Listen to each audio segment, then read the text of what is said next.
Nesse instante, nós vamos abrir oficialmente o Congresso, convidando a banda da Polícia Militar do Estado de São Paulo e o coral da Polícia Militar do Estado de São Paulo para que tenhamos a abertura como hino nacional brasileiro.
nós teremos a Marcha Mediúnica, Glória a Allan Kardec,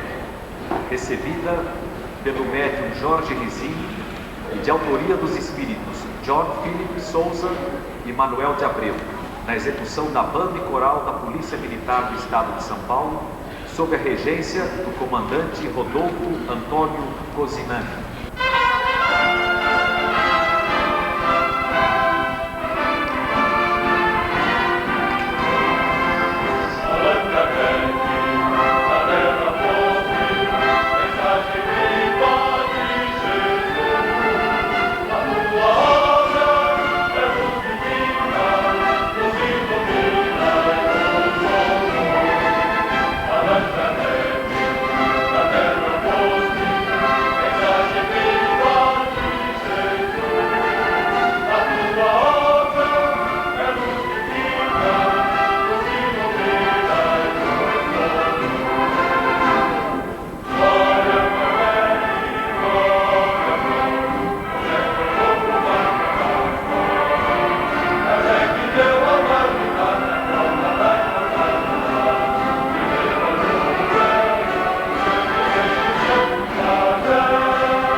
Congresso Internacional de Espiritismo, promovido pela Federação Espírita do Estado de São Paulo, sentimos-nos honrados em apresentar um cartão de visita na nossa casa. O querido coral Carlos Gomes, que será regido pela nossa muito querida maestrina Maria Henriqueta Moreira, a todos os seus integrantes, e acompanhado ao piano pelo professor Silvio Tancredi.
da ópera da Cavalaria Rusticana de Pietro Mosacchini, Ave Maria.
Ouviremos a obra-prima que é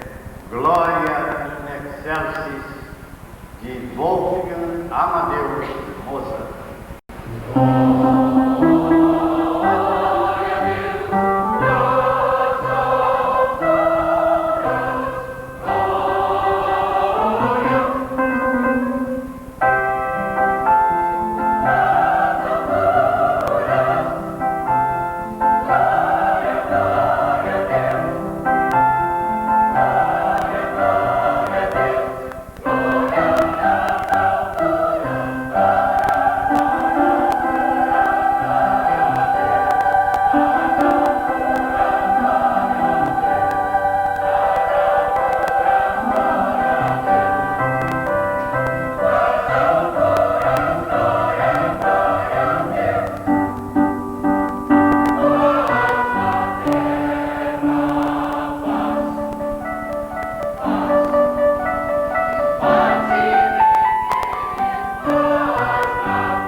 coordenador para nos substituir, o nosso prezado irmão do Brasil,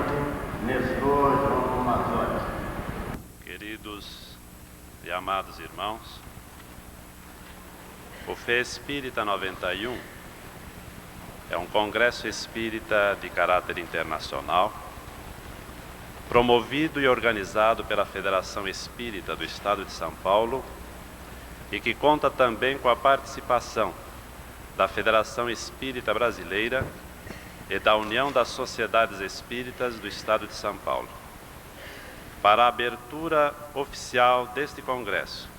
nós convidamos o nosso querido irmão, companheiro, Teodoro Lausissaco, presidente da Federação Espírita do Estado de São Paulo. Senhores congressistas, queridas irmãs, prezados companheiros de ideal, que a paz de Jesus reine em nossos corações, hoje e sempre. Na qualidade de presidente da Federação Espírita do Estado de São Paulo, cabe-me, neste instante marcante, perante esta augusta e seleta plateia, a honrosa e dignificante incumbência de proclamar por aberto este ato solene deste ínclito Congresso Internacional de Espiritismo do Fé Espírita 91, que, por certo, assinalará inequivocamente época decisiva na história contemporânea da humanidade, tal o seu significado. Os organizadores deste congresso, a Federação Espírita do Estado de São Paulo, a Federação Espírita Brasileira e a União das Sociedades Espíritas do Estado de São Paulo, se irmanaram num momento feliz e oportuno, fato inédito no movimento espírita brasileiro, vencendo barreiras e obstáculos intransponíveis e não medindo ingentes esforços e sacrifícios sem contas, num trabalho fraterno de equipe de alta envergadura, somando as experiências e lutas comuns vivenciadas no campo da divulgação espírita, combatendo o inimigo comum, o materialismo, procuraram preparar este evento com todo amor e carinho, dotando este local com uma infraestrutura apropriada para tal fim,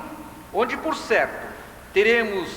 a maior aula coletiva de espiritismo de âmbito mundial, lembrando-nos um verdadeiro sermão do monte, síntese do cristianismo, ou um Pentecostes promovido por Simão Pedro e seus companheiros de apostolado de luz,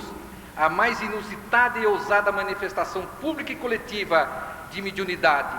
tal o gigantismo de tão esplendente acontecimento espiritual. Por que se promover agora um congresso de espiritismo de caráter internacional?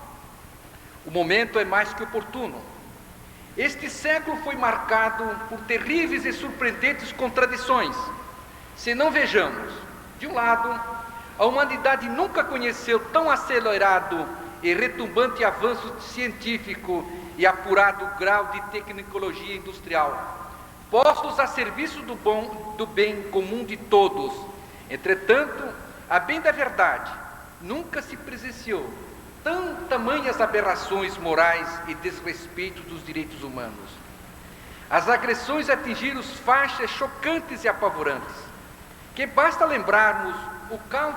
da destruição perpetradas por duas grandes guerras mundiais, que provocaram um mar de sangue, duas explosões de bombas atômicas que arrasaram em instantes duas cidades coalhadas de gente, provocando um desastre ecológico que levará muito tempo para se restabelecer. De permeio a este estado beligerante e instinto selvagem, fomos contemplados com milhares de guerras localizadas, guerrilhas, levantes, invasões e insurreições postos a serviço do mal, com todo o requinte do desrespeito, o amai-vos uns aos outros, como nos preceituou o Divino Mestre, por sua passagem luminosa pela terra. Se não bastasse este estado de coisas, o mundo regurgita de outros tipos de agressões tão funestas quanto aquelas, as guerras frias da maledicência, causando tantos estragos e intrigas criminosas, O verbo envenenado da calúnia, fazendo inocentes em vítimas de perdas irreparáveis. A língua ferina de verdadeiras víboras a defender interesses egoístas e rasteiros. As guerras do sexo depravado, com seus braços da pornografia institucionalizada e a prostituição promíscua, promovendo o rebaixamento do sentimento de amor. E a sadia moral cristã, em instrumentos de lucratividade e rendosa indústria da licenciosidade e obscena exploração do patrimônio da geratriz da vida, o sexo responsável com amor. A opressão dos ricos e poderosos, promovendo injustiças e explorações vis de indefesos e humildes trabalhadores, e nem mesmo crianças abandonadas e velhos desvalidos ficaram à margem da sanha tão cruel penalização, forma assim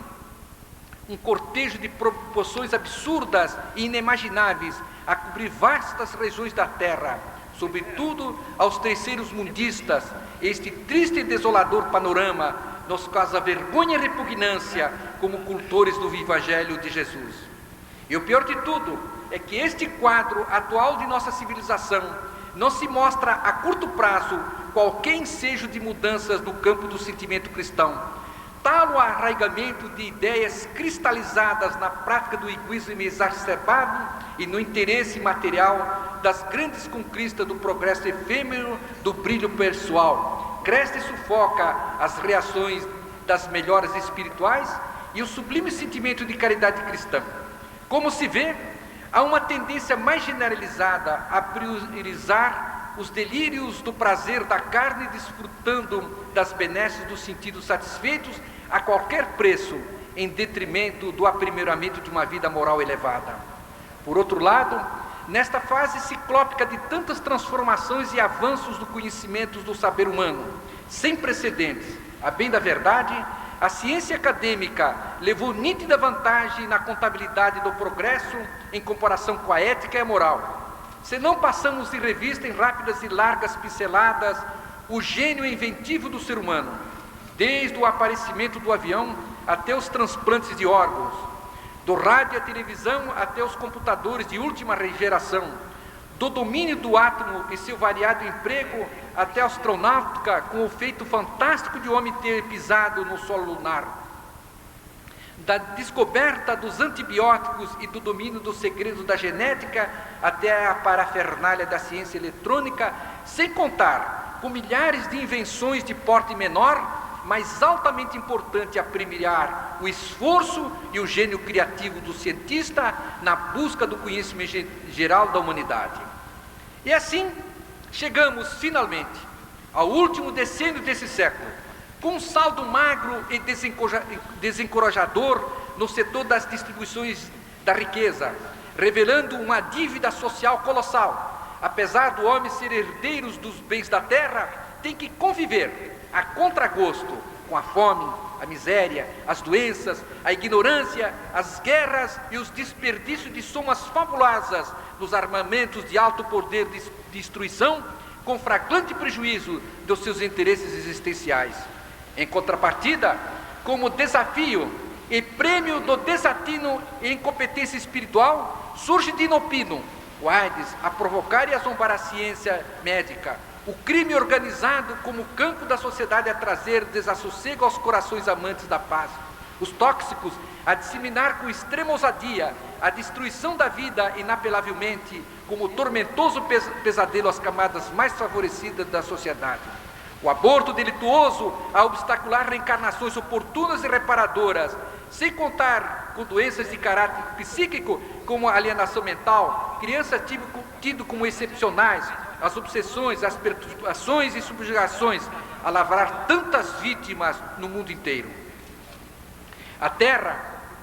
às portas do terceiro milênio, se nos apresenta como um grande hospital repleto de doentes e uma grande Babilônia desvairada. Se o homem fosse mais prudente e mais responsável de si mesmo, atento aos seus deveres sociais, a esta altura o mundo deveria ser um verdadeiro paraíso. Pois, há 20 séculos, um homem superior e fascinante, chamado Jesus Cristo, descendo das esferas alcandoradas das luzes, morada dos eleitos do Pai Amantíssimo, veio a este vale de lágrimas e de dores, lançou as sementes benditas do amor e implantou as bases seguras de uma vida melhor. Só que os homens, perdulários e mergulhados em seus instintos egoísticos, voltaram as costas às suas mensagens de luzes e de libertação espiritual, se escravizando no materialismo crasso e desumano. A esta altura, justiça se faça em louvor da verdade. A sociedade está mais civilizada e com melhores sentimentos altruísticos. A humanidade já caminhou bastante em relação do início do cristianismo nascente, mas ainda deixa muito a desejar ante o trabalho ininterrupto dos espíritos de luzes, guardiões maiores do equilíbrio e da tranquilidade entre os homens.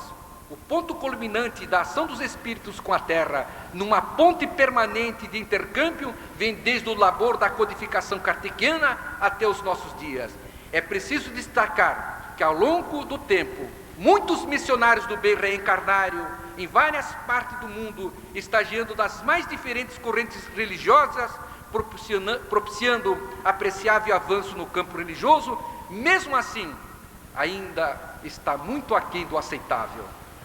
Cabe, assim, ao Espiritismo, como consolador prometido por Jesus, a restabelecer a verdade em sua origem primitiva, crida e vivida, mudar este panorama pouco alentador em que se debate esta sofrida humanidade, e o recurso providencial do futuro, que se assentará a felicidade do ser humano, estimulando-o a viver com alegria festiva e responsável. Sentindo, pois, o momento que corre, e ciente dos tempos chegados, como nos adverte as letras sagradas, soa a trombeta do despertar para uma nova aurora de boas-vindas espirituais. E o Brasil, o coração do mundo, a pátria do Evangelho, como nos afirma o espírito de Humberto de Campos, carrega consigo as graves responsabilidades, como a maior nação espírita do mundo, a convocar as mais ilustres e legítimas culturas do meio espírita e a requisitar os cérebros privilegiados de conhecimentos elevados, acompanhando-os de bons sentimentos cristãos, a discutir, debater, propor e a formular valiosos subsídios da doutrina espírita como uma grande plataforma salvadora a contrapor e a reverter este quadro caótico e preocupante desta fase da humanidade. Esta é a razão precípua da realização deste Congresso Internacional de Espiritismo, com fins úteis e humanitários, e não um simples passatempo estéril. Esperemos, assim, que tão seleta e capaz equipe de congressistas